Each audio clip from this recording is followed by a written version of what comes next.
इतने में दूर जंगल से भेड़िए की रोने की आवाज आई और पुल के ऊपर से बहने वाली हवाएं अचानक रुक गई। नदी का पानी थम सा गया और चांद एक काले बादल के पीछे गायब हो गया। तभी हमारे सर के ऊपर से एक टिटहरी भयंकर आवाज में चीखती हुई मंडराने लगी। मालूम वो हमसे कह रही थी कि यहाँ से जल्दी से भाग जाओ। मैं सूरज, यहाँ कुछ अच्छा नहीं लग रहा है। टिटहरी का चीखना मतलब हमारे चारों तरफ खतरा मंडरा रहा है। हमें जल्दी यहाँ से निकल जाना चाहिए। सूरज, अरे भाई कुछ अशुभ नहीं होता, बस ये अंधविश्वास है। यहाँ खड़े रहो और चुपचाप नजारा देखो।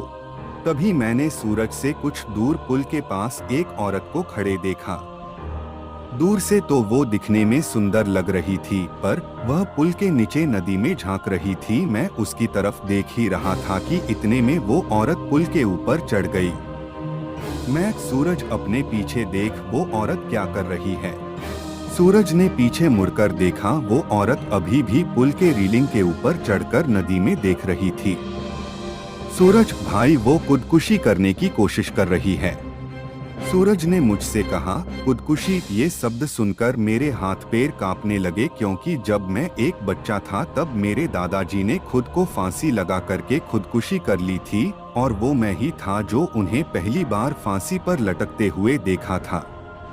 इधर सूरज उस औरत को रोकने के लिए उसकी तरफ भागा, लेकिन मैं वही खड़ा रहा, क्योंकि फांसी पर लटकते हुए मेरे दादाजी मेरे सामने आ रहे थे। सूरज तेजी से चिल्लाया, अरे चाची क्या कर रही हो, उतरो, वहाँ से गिर जाओगी। सूरज की आवाज सुनकर मैं होश में आया। सूरज उस औरत के बहुत ही करीब जा पहुँचा था और तभी वो औरत नदी में कूद गई। तब तक मैं दौड़ते हुए सूरज के पास जा पहुँचा। वो औरत हमारे सामने नदी में डूब रही थी और चीख रही थी, बचाओ बचाओ, पर हम उसे सिर्फ डूबते हुए देख रहे थे, क्योंकि हम दोनों बहुत ज्यादा डर गए थे।